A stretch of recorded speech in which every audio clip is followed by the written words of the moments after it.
Hello dear students, आज के class में हम एक बहुत ही इम्पोर्टेंट टॉपिक को पढ़ने वाले हैं जो आपके बोर्ड एग्ज़ाम के लिए भी काफ़ी इम्पोर्टेंट है और आपके कॉम्पिटिटिव एग्ज़ाम के लिए भी काफ़ी इम्पोर्टेंट है। आपके बोर्ड एग्ज़ाम में तो बहुत ज़्यादा इम्पोर्टेंट है। अगर आप बिहार बोर्ड से हैं तो ये जो टॉपिक है गॉस थ्योरम, ये हर 1 साल 2 साल गैप करके पूछता है और संभावना है कि पिछले 2 साल से नहीं आ रहा है तो नेक्स्ट एग्ज़ाम में आ भी सकता है। तो चलिए फटाक से इसको समझते हैं। और इसका 3-4 एप्लीकेशन भी है गॉस थ्योरम का, तो इसको समझना बहुत ज़रूरी है। इसको आप समझेंगे तभी इसके एप्लीकेशन को आप समझ सकते हैं, और इसका एप्लीकेशन भी आपको बोर्ड एग्जाम में कभी कभी आता है। तो अगर आप पहले इलेक्ट्रिक फ्लक्स को नहीं समझे हैं तो पहले इलेक्ट्रिक फ्लक्स को समझ लीजिए, उसके बाद गॉस थ्योरम को समझिएगा। अगर इलेक्ट्रिक फ्लक्स के बारे में अगर आपको जानकारी नहीं होगी तो गॉस थ्योरम आपको कभी समझ में नहीं आएगा।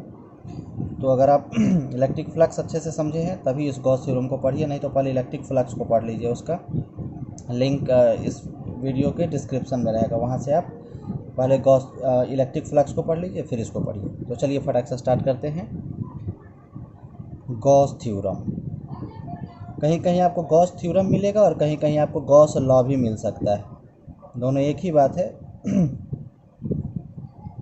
तो गॉस थ्योरम का कहना है, पिछले क्लास में हम लोग इलेक्ट्रिक फ्लक्स को पढ़े थे, वो चीज़ आपके ध्यान में रहना ही चाहिए, तभी जाके इसका कॉन्सेप्ट आप अच्छे ढंग से समझ पाएंगे। गॉस थ्योरम का कहना है कि अगर हमारे पास एक क्लोज्ड सरफेस हो क्लोज्ड सरफेस जैसे मान लीजिए कि फुटबॉल, और इसके सेंटर पे अगर एक इलेक्ट्रिक चार्ज रखा हुआ है, तो इलेक्ट्रिक चार्ज अपने चारों तरफ क्या करता है, इलेक्ट्रिक फील्ड क्रिएट करता है। इलेक्ट्रिक फील्ड कैसे क्रिएट करता है, उससे बहुत सारा इलेक्ट्रिक फील्ड लाइन निकल रहा होता है। और हम लोग पिछले क्लास में पढ़े थे कि अगर इलेक्ट्रिक फील्ड लाइन किसी भी सरफेस को क्रॉस करेगा तो क्रॉस करने के बाद इलेक्ट्रिक फ्लक्स क्रिएट होगा।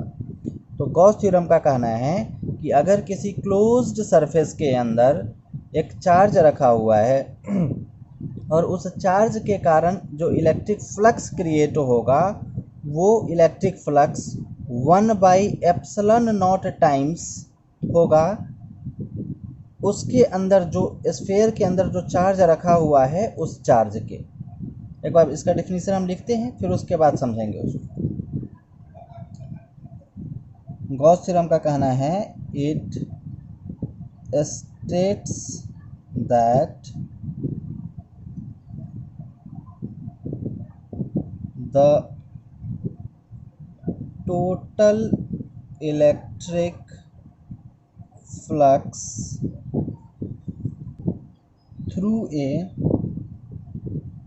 through a closed surface is 1/ε0। Epsilon naught आप समझ रहे हैं, परमिटिविटी ऑफ फ्री स्पेस, जो हम लोग पहले से जान रहे हैं, is 1/ε0 times of charge enclosed by surface. इस चीज़ को समझिए। इट स्टेट्स दैट, मतलब गॉस थ्योरम का कहना है कि the total electric flux through a closed surface, एक क्लोज्ड सरफेस के अंदर जो टोटल इलेक्ट्रिक फ्लक्स क्रिएट होगा इज 1/ε0 टाइम्स, वो 1/ε0 गुना होगा of charge enclosed by that surface. जो चार्ज इनक्लोज्ड है, जो चार्ज रखा हुआ है उस सरफेस के अंदर, उस चार्ज के 1/ε0 टाइम्स के बराबर होगा। ठीक, और यहाँ पे ε0 हमारा क्या है, परमिटिविटी ऑफ फ्री स्पेस। एक बार फिर से इस चीज़ को आप समझिए। जैसे मान लीजिए इसका कहना है कि अगर हमारे पास एक क्लोज्ड सरफेस है, मान लीजिए कि ये एक फुटबॉल है, मतलब फुटबॉल को तो यहाँ पर ऐसे कैसे बना सकते हैं, वो 3D पिक्चर ऐसा रहता है। तो मान लीजिए कि ये हमारा फुटबॉल है, फुटबॉल के अंदर एक चार्ज रखा हुआ है, मान लीजिए कि चार्ज Q रखा हुआ है।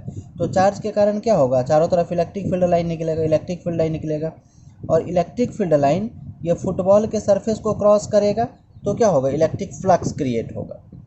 जैसे इमेजिन कीजिए कि फुटबॉल है, फुटबॉल के सेंटर पर एक चार्ज रखा हुआ है, चार्ज है तो क्या होगा, इलेक्ट्रिक फील्ड लाइन निकलेगा।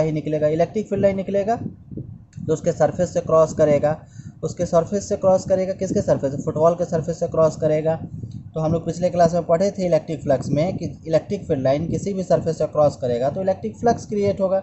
तो वही इसका कहना है गॉस थ्योरम का कि इलेक्ट्रिक फ्लक्स जो क्रिएट होगा क्लोज्ड सरफेस में वो 1/ε0 टाइम्स होगा किसके, जो इसके अंदर चार्ज इनक्लोज्ड है उस चार्ज के। मतलब इसके डिफिनीशन के अकॉर्डिंग अगर हम लोग लिखना चाहे इलेक्ट्रिक फ्लक्स, अगर इसके डिफिनीशन के अकॉर्डिंग अगर हम लोग लिखें इलेक्ट्रिक फ्लक्स फाई, तो फाई इक्वल टू क्या होगा, जो इसके अंदर चार्ज है, चार्ज कौन सा है, क्यू इंटू 1/ε0 टाइम्स। मतलब जो इलेक्ट्रिक फ्लक्स है वो इलेक्ट्रिक फ्लक्स इसके अंदर जो चार्ज रखा हुआ है इस चार्ज का 1/ε0 टाइम्स है, इस चार्ज का 1/ε0 गुना है। ठीक, अब फिर हम लोग इस चीज़ को चाहे तो मेंशन कर सकते हैं कि एप्सिलॉन नॉट जो है परमिटिविटी ऑफ फ्री स्पेस है, या फिर उस चीज़ को आप जान भी रहे हैं, तो यहाँ पर इसको हम लोग लिखना चाहे तो फाई इक्वल टू क्या है, Q/ε0। ठीक है, वेयर मेंशन कर ही देते हैं, where epsilon naught is permittivity of free space, permittivity of free space. ये चीज़ आप लोग पहले से ही जान रहे हैं, जिस समय हम लोग कूलॉम्स लॉ वगैरह पढ़े थे उसी समय एप्सिलॉन नॉट के बारे में जानकारी लिए थे कि एप्सिलॉन नॉट क्या है। ये बताता है कि किसी भी मीडियम में, मतलब फ्री स्पेस में, नॉर्मल वातावरण में हमारा जो इलेक्ट्रिक फील्ड लाइन है उसका स्पीड कितना है। ठीक, फिर उसके बाद पिछले क्लास में हम लोग इलेक्ट्रिक फ्लक्स का एक डिफिनीशन पढ़े थे क्लोज्ड सरफेस के लिए। क्लोज्ड सरफेस के लिए हम लोग इलेक्ट्रिक फ्लक्स का एक फॉर्मूला डिराइव किए थे, तो इस चीज़ को हम लोग मेंशन कर सकते हैं by definition of electric flux created inside a closed surface, inside a closed surface. एक क्लोज्ड सरफेस के अंदर इसके डिफिनीशन से हम लोग जाने थे कि इलेक्ट्रिक फ्लक्स जो क्रिएट होगा उसका वैल्यू क्या होगा, उसका फॉर्मूला क्या होगा। तो फाई इक्वल टू हम लोग देखे थे closed surface integral of E vector dot d s vector. हम लोग इलेक्ट्रिक फ्लक्स दो कंडीशन में देखे थे, एक बिना क्लोज्ड सरफेस के और एक क्लोज्ड सरफेस के साथ। जब ओपन सरफेस जब नॉर्मली क्रॉस कर रहा था उस समय हम लोग इसको क्लोज्ड सरफेस इंटीग्रल नहीं अटैच कर रहे थे, लेकिन जब क्लोज्ड सरफेस के लिए, जैसे मान लीजिए कि यहाँ पे फुटबॉल है, तो फुटबॉल हमारा कैसा है, क्लोज्ड सरफेस है, क्लोज्ड सरफेस के अंदर चार्ज रखा हुआ है। तो उस कंडीशन में जो हमारा इलेक्ट्रिक फ्लक्स क्रिएट होगा, वो इलेक्ट्रिक फ्लक्स को लिखने के लिए हम लोग क्या करेंगे, फॉर्मूला में क्लोज्ड सरफेस अटैच कर देंगे, closed surface integral of E dot d S. तो ये गॉस थ्योरम का डिफिनीशन के अकॉर्डिंग, ये जो गॉस थ्योरम का जो डिफिनीशन हम लोग दिखे हैं इसके according phi equal to Q/ε0, और यहाँ जो हमारा इलेक्ट्रिक फ्लक्स का डिफिनीशन है इसके according phi equal to close surface integral of E dot d s, मतलब E vector dot d s vector. अगर आप चाहें तो इसको इक्वेशन के रूप में भी मान सकते हैं या नहीं भी मान सकते हैं। इसको इक्वेशन 1 मान लीजिए, इसको इक्वेशन 2 मान लीजिए। इक्वेशन 1 और 2 दोनों को बराबर अगर हम लोग करें तो लेफ्ट साइड बराबर है तो राइट साइड भी बराबर हो जाएगा। इस चीज़ को आप चाहें तो मेंशन कर सकते हैं by equating equation 1 and 2। Equation 1 और 2 दोनों को जब बराबर करेंगे तो हमको क्या मिलेगा, closed surface integral of E vector dot d s vector जो है वो बराबर है Q/ε0 के। मतलब ये जो चीज़ हमको देखने को मिल रहा है ये हमारा क्या है, एक्चुअली में गॉस थ्योरम, ये हमारा गॉस थ्योरम का स्टेटमेंट है। कि गॉस थ्योरम का कहना है कि closed surface integral of electric field for a particular surface area is 1/ε0 times of charge enclosed by that closed surface. इस अगर चाहे तो एक तो डिफिनीशन हम लोग ऊपर देखे ही हैं कि गॉस थ्योरम का एक डिफिनीशन ये है कि इसका कहना है कि टोटल इलेक्ट्रिक फ्लक्स जो क्लोज्ड सरफेस में क्रिएट होगा 1/ε0 टाइम्स होगा उस चार्ज के जो उस सरफेस द्वारा क्लोज्ड है, जो उस सरफेस के अंदर रखा हुआ है। एक तो ऐसा लिख सकते हैं, या फिर इसी को अगर ये जो हमारा फॉर्मूला है, फॉर्मूला क्या कहिएगा, ये जो हमारा वैल्यू है इसके हेल्प से भी एक नया डिफिनीशन हम लोग बना सकते हैं। तो इसको भी हम लोग लिख लेते हैं, if A closed surface contain contain या इनक्लोजेस दोनों में से कुछ भी आप लिख सकते हैं। Contain one charge inside it, अगर एक क्लोज्ड सरफेस अपने अंदर एक चार्ज को कॉन्टेन करता है, रखता है, then the surface integral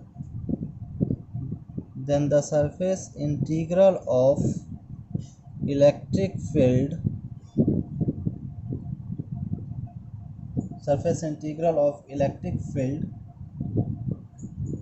due to closed charge is 1 by epsilon naught times the charge enclosed by closed surface। अब समझिए इस चीज़ को। If A closed surface contain one charge, मान लीजिए कि एक क्लोज्ड सरफेस है जो अपने अंदर एक चार्ज रखता है, ठीक, then the surface integral of electric field, जो हमारा इलेक्ट्रिक फील्ड है इसका जो सरफेस इंटीग्रल है, इसका जो हम लोग सरफेस इंटीग्रल कर रहे हैं किसके लिए, ड्यू टू क्लोज्ड चार्ज, ये जो क्लोज्ड चार्ज है उस क्लोज्ड चार्ज के लिए is 1 by epsilon naught times, वो 1 बाई एप्सिलॉन नॉट गुना है epsilon naught times of the charge enclosed by closed surface, जो हमारा चार्ज इनक्लोज है उस क्लोज सरफेस के द्वारा जो चार्ज इनक्लोज है उसके epsilon 1 by epsilon naught times गुना के बराबर है। इसको आप नॉर्मली ऐसे समझे। इसको अगर आप नहीं फॉर्मुलेट कर पाए, नहीं याद कर पाए तो कोई बात नहीं, आप इसको ध्यान में रखेंगे और इसको अपने लैंग्वेज में आप डिफाइन कर सकते हैं कि closed surface integral of electric field is 1 by epsilon naught times of charge enclosed by that closed surface, मतलब कि जिस क्लोज्ड सरफेस के द्वारा जो चार्ज इनक्लोज है उसके 1 by epsilon naught गुना के बराबर है। कौन बराबर है?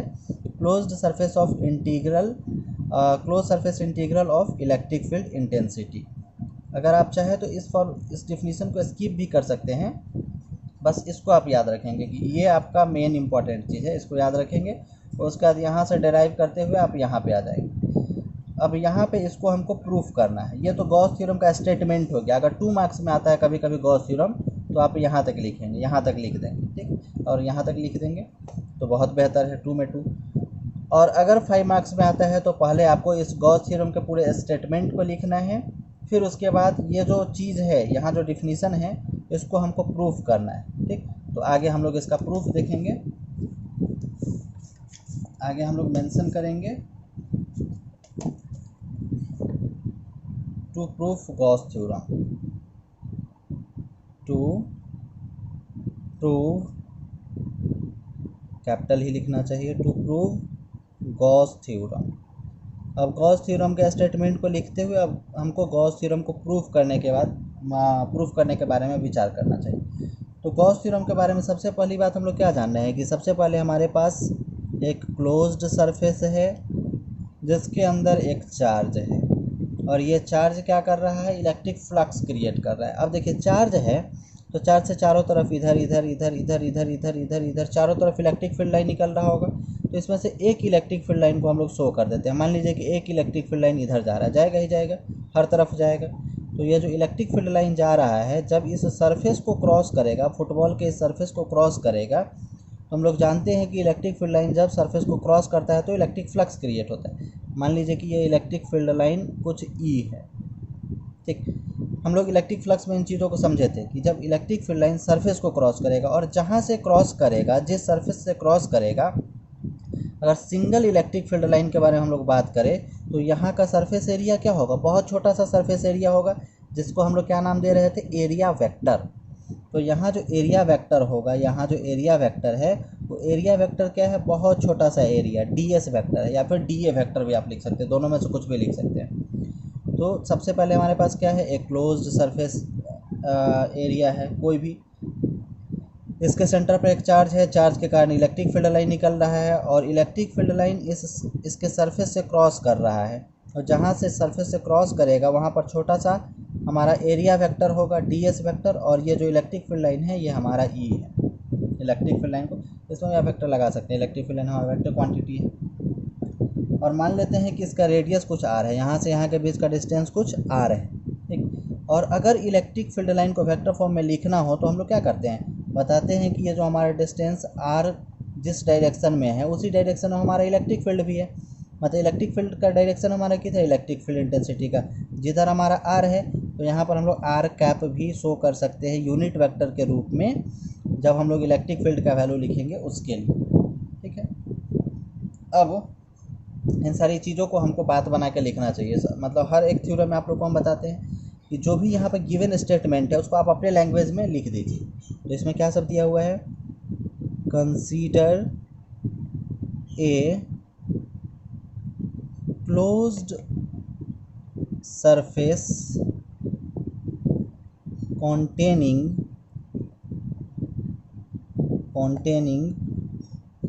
charge q inside it, due to which electric field lines are crossing through the surface area,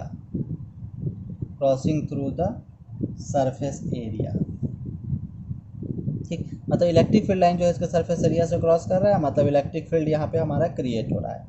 अब इलेक्ट्रिक फील्ड का अगर आप फार्मूला ध्यान में लाएं, इलेक्ट्रिक फील्ड आप लोग पहले से पढ़े हुए हैं, उसका फार्मूला आपके ध्यान में होना चाहिए। तो हियर इलेक्ट्रिक फील्ड, यहाँ पे हमारा जो इलेक्ट्रिक फील्ड है उसका वैल्यू क्या हो जाएगा फार्मूला के according, 1/4 pi epsilon naught into Q by R square, यही हमारा फार्मूला था। यहाँ जो हमारा इलेक्ट्रिक फील्ड है इस सरफेस पे, यहाँ पे इस सरफेस पे हमारा इलेक्ट्रिक फील्ड का वैल्यू क्या हो जाएगा, यहाँ से यहाँ के बीच का डिस्टेंस r है, और जो इलेक्ट्रिक फील्ड क्रिएट हो रहा है वो किसके कारण, चार्ज q के कारण। तो इलेक्ट्रिक फील्ड का फार्मूला आप लोग जान रहे हैं 1/4 पाई एप्सिलॉन नॉट इंटू जो भी चार्ज का वैल्यू रहेगा वो चार्ज का वैल्यू, तो चार्ज का वैल्यू q है, तो q और बाई, और जहाँ पे हमको देखना है जिस पॉइंट पे, तो यहाँ पर सरफेस पे हम लोग देख रहे हैं, तो यहाँ से इसके मिड पॉइंट से यहाँ के बीच का डिस्टेंस हम लोग r कंसिडर किए हैं, तो r स्क्वायर। अगर आप वेक्टर फॉर्म में लिखना चाहते हैं इलेक्ट्रिक फील्ड को, तो आप यहाँ पर r कैप यूज कर सकते हैं इसके डायरेक्शन को बताने के लिए कि इलेक्ट्रिक फील्ड का डायरेक्शन हमारा किधर है, जिधर हमारा डिस्टेंस है उसी डायरेक्शन में हमारा इलेक्ट्रिक फील्ड भी है, ठीक। अब जो छोटा सा सरफेस एरिया हम लोग कंसीडर किए हैं, इस सरफेस एरिया के बारे में हमको बताना है इलेक्ट्रिक फ्लक्स को लिखने के लिए। Consider one small area ds vector through which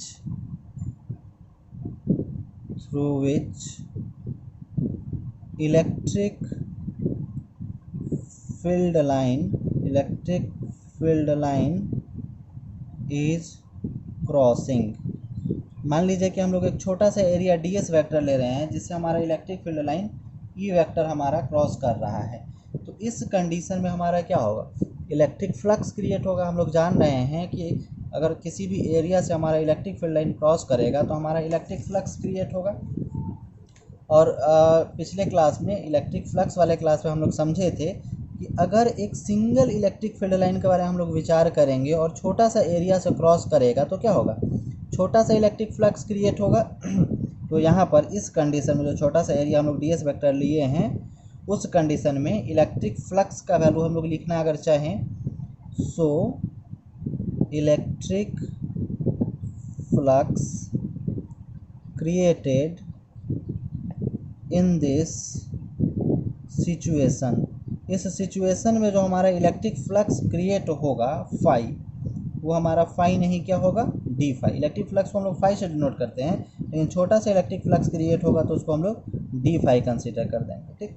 तो डी फाई इक्वल टू अगर हम लोग लिखना चाहें तो क्या हो जाएगा, ई इंटू डी एस, जो हमारा जो अगर इलेक्ट्रिक फ्लक्स का फॉर्मूला ध्यान में लाए तो इलेक्ट्रिक फ्लक्स का फॉर्मूला क्या था हमारा, कि it is the product of area vector and the magnitude of electric field intensity in the direction of area vector. तो हमारा इलेक्ट्रिक फील्ड इंटेंसिटी जो है वो ई वेक्टर और जो हमारा एरिया वेक्टर है वो हमारा डी एस वेक्टर। यह हमारा एक इलेक्ट्रिक फ्लक्स के बारे में हम लोग जब जाने थे कि एक सिंगल इलेक्ट्रिक फ्लक्स का वैल्यू कितना होगा, तो ये वैल्यू हम लोग जाने थे कि ई vector dot d s vector. ठीक, अब फिर अगर आप इसको टोटल के लिए अगर फाइंड करना चाहे, जैसे मान लीजिए कि ये तो हमारा single electric field line cross कर रहा है, ऐसा बहुत सारा इलेक्ट्रिक फील्ड लाइन यहाँ पे क्रॉस कर रहा है। अगर पूरे इलेक्ट्रिक फील्ड लाइन के लिए अगर आप फाइंड करना चाहें तो उस कंडीशन में हमको क्या करना चाहिए, इंटीग्रेशन करना चाहिए। तो आप इसको इंटीग्रेशन कर देंगे, नीचे हम लोग मेंशन कर देंगे to obtain the total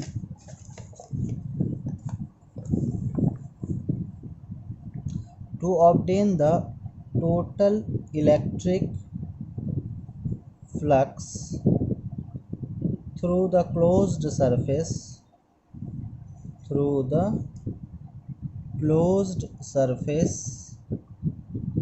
we integrate, हम लोग क्या कर देंगे, इंटीग्रेट कर देंगे बोथ साइड, मेंशन भी कर सकते हैं, वी इंटीग्रेट बोथ साइड, हम लोग दोनों तरफ इंटीग्रेट कर देंगे। तो इधर इंटीग्रेट कर देंगे डी फाई और इधर इंटीग्रेट करेंगे क्लोज्ड सरफेस इंटीग्रल ऑफ, चूँकि क्लोज्ड सरफेस के लिए हमको करना है, क्लोज्ड सरफेस है हमारे पास, तो closed surface integral of E vector dot d s vector. ठीक, अब इस कंडीशन में हमारा डी फाई का जो वैल्यू है वो क्या हो जाएगा 5, और इलेक्ट्रिक फील्ड का जो वैल्यू हम लोग जान रहे हैं फॉर्मूला के according 1/4 pi epsilon naught into Q by R square, ये हमारा इलेक्ट्रिक फील्ड का वैल्यू यहाँ पे है। तो इस इलेक्ट्रिक फील्ड के वैल्यू को हम लोग यहाँ पे मेंशन कर देंगे, है ना। यहाँ पे इलेक्ट्रिक फील्ड का वैल्यू है closed surface integral of 1/4 pi epsilon naught into Q by R square into R cap, और इंटू ये हमारा इलेक्ट्रिक फील्ड का वैल्यू हो गया टोटल, और इंटू डी एस वेक्टर। अब आप दो वेक्टर के डॉट प्रोडक्ट को ध्यान में लाइए, एक वेक्टर ये है हमारा और दूसरा वेक्टर ये है हमारा।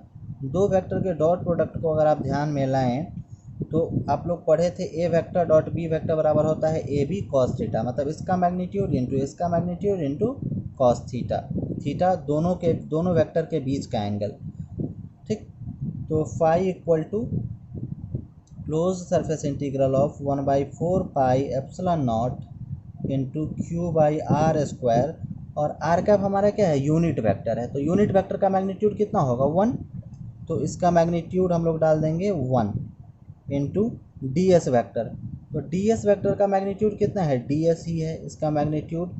ठीक, सिर्फ वेक्टर हम लोग हटा रहे हैं, इसका मैग्नीट्यूड लिख रहे हैं, और इंटू कॉस थीटा, और कॉस के साथ थीटा, मतलब आर कैप और डी एस वेक्टर दोनों के बीच का एंगल कितना है, तो फिगर से समझिए।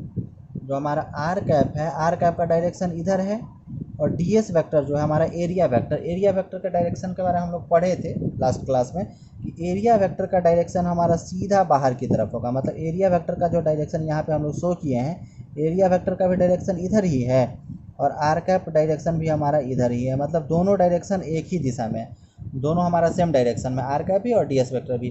तो जब भी डायरेक्शन सेम रहता है उस कंडीशन में क्या होता है, दोनों के बीच का एंगल हो जाता है 0 डिग्री। तो यहाँ पर हमारा एंगल हो जाएगा 0 डिग्री, कॉस 0 डिग्री, और कॉस 0 डिग्री का वैल्यू आपको पता है, कॉस 0 डिग्री का वैल्यू होता है 1। यह वैल्यू आपको याद रहना चाहिए, cos 0 डिग्री का वैल्यू होता है 1। इसके वैल्यू को हम लोग यहाँ पे 1 डाल के फिर आगे कैलकुलेट करते हैं। तो अब फाई इक्वल टू हो जाएगा closed surface integral of 1/4 pi epsilon naught into Q by R square. इसमें 1 से मल्टीप्लाई कीजिएगा तो कोई फ़र्क नहीं पड़ेगा, यहाँ जो नीचे हम लोग 1 से मल्टीप्लाई किए हैं तो कोई दिक्कत नहीं है। डी एस और इंटू कॉस 0 डिग्री का वैल्यू 1, तो इंटू डी एस और इंटू कॉस 0 डिग्री का वैल्यू 1, तो 1 से भी इस पूरे में मल्टीप्लाई कीजिएगा तो कोई दिक्कत नहीं है। अब इसमें से जो भी कांस्टेंट टर्म हमको नज़र आ रहा है उसको बाहर निकाल देंगे।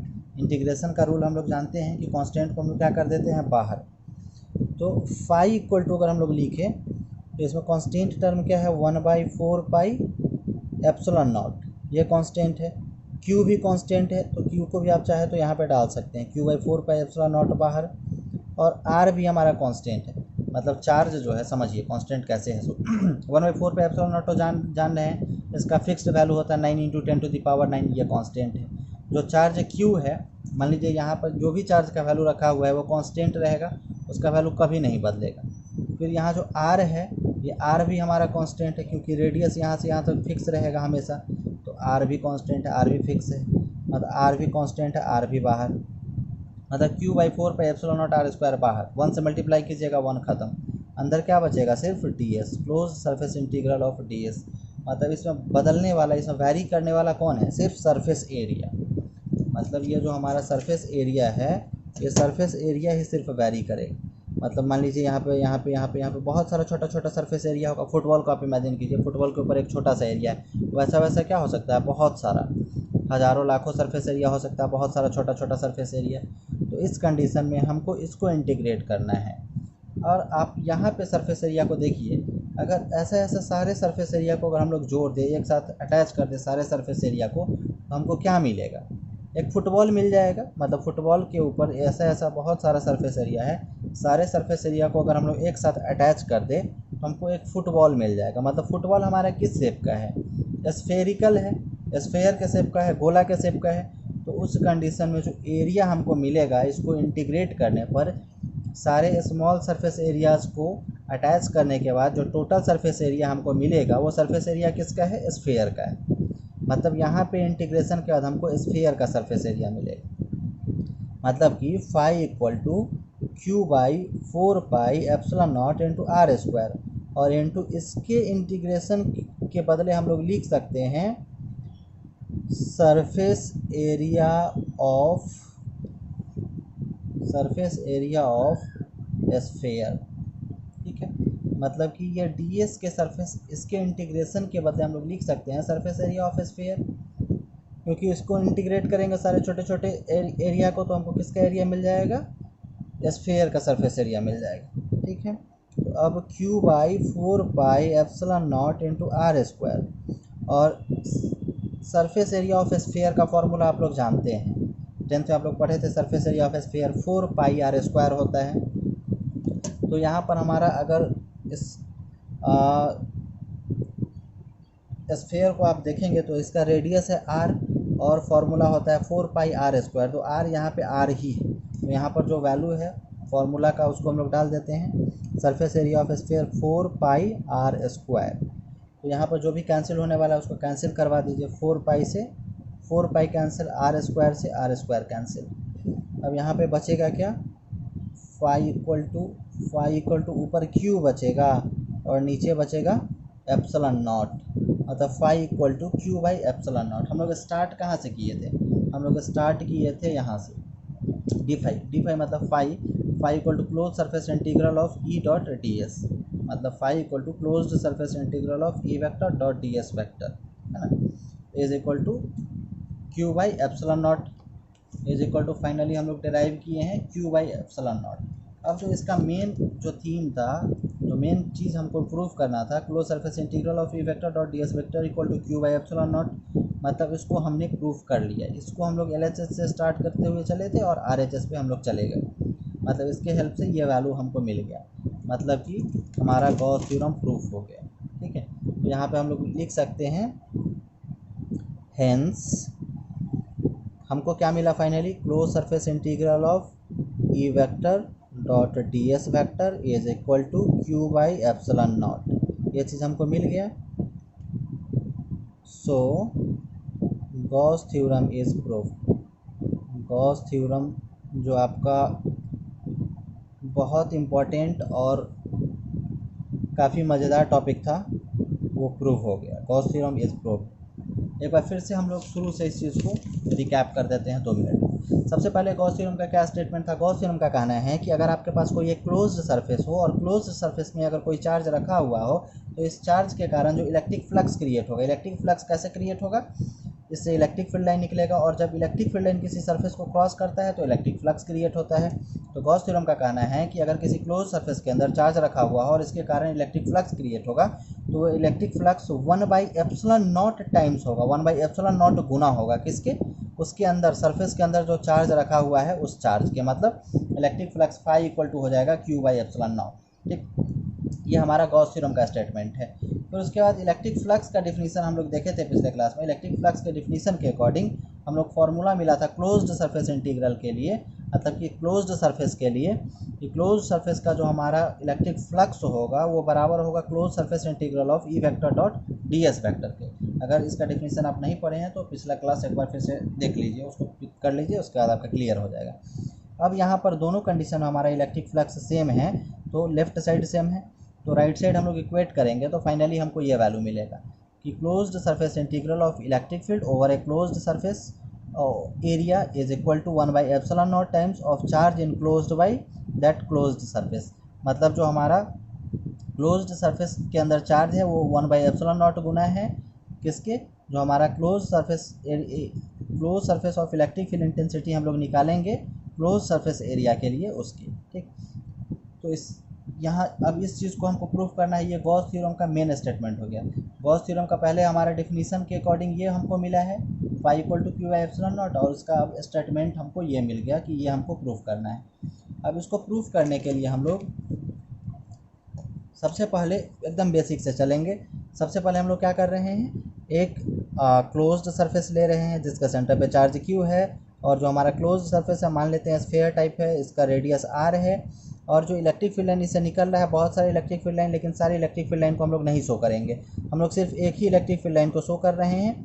और जो इलेक्ट्रिक फील्ड लाइन इससे क्रॉस करेगा, तो हम लोग पहले से पढ़े हुए हैं कि इलेक्ट्रिक फील्ड लाइन जब भी किसी सरफेस से क्रॉस करेगा तो इलेक्ट्रिक फ्लक्स क्रिएट होगा। और इलेक्ट्रिक फ्लक्स के डिफिनीशन को बनाने के लिए हम लोग को एरिया वेक्टर का ज़रूरी पड़ता है कि जहाँ से इलेक्ट्रिक फील्ड लाइन क्रॉस कर रहा है वहाँ का क्या होगा, बहुत छोटा सा एरिया होगा, तो इस छोटा सा एरिया को हम लोग DS वेक्टर मान लेते हैं। ठीक, और जो इलेक्ट्रिक फील्ड हमारा इधर है इस डायरेक्शन में, इसका कौन सा डायरेक्शन है, जिधर हमारा डिस्टेंस आ रहा है उसी डायरेक्शन में है, तो इसके एरिया इसका इलेक्ट्रिक फील्ड इंटेंसिटी के डायरेक्शन को बताने के लिए हम लोग यहाँ पर R कैप कंसीडर कर लेते हैं। अब इसी सारी बातों को हम लोग यहाँ पर बात बना के लिख देते हैं कि मान लीजिए हमारे पास एक क्लोज सरफेस है जिसके अंदर एक चार्ज है। अगर आप चाहे तो इसका क्लोज सरफेस का रेडियस भी बता सकते हैं कि इसका रेडियस R है, due to which electric field line, जिसके कारण हमारा इलेक्ट्रिक फील्ड लाइन क्रॉस कर रहा है। तो अब यहाँ जो इलेक्ट्रिक फील्ड लाइन क्रॉस कर रहा है तो इलेक्ट्रिक फील्ड का जो हमारा वैल्यू है वो इलेक्ट्रिक फील्ड का वैल्यू इस चार्ज के कारण है 1/4πε0 इंटू Q/R², और डायरेक्शन बताने के लिए हम लोग इसको वेक्टर फॉर्म में लिखे हैं तो R कैप भी डाल दिए हैं। ठीक, अब मान लीजिए कि हमारा एक छोटा सा सरफेस एरिया है DS। अब यहाँ पर एक ही इलेक्ट्रिक फील्ड लाइन को हम लोग कंसीडर करते हुए चल रहे हैं, तो मान लेते हैं कि हमारा एक छोटा सा सरफेस एरिया है DS जिससे हमारा इलेक्ट्रिक फील्ड लाइन क्रॉस कर रहा है। तो इलेक्ट्रिक फ्लक्स यहाँ पे जो क्रिएट होगा वो इलेक्ट्रिक फ्लक्स हमारा d∅ बराबर होगा E इंटू DS के। जो हमारा इस फार्मूला को हम लोग इलेक्ट्रिक फ्लक्स में पढ़े थे पहले, जो हमारा छोटा सा इलेक्ट्रिक फ्लक्स होगा वो E इंटू DS के बराबर होगा। अगर आपको समझ में ये नहीं आ रहा है कैसे होगा तो आप इलेक्ट्रिक फ्लक्स एक बार पहले ज़रूर पढ़ लीजिए, उसके बाद फिर इसको पढ़िएगा।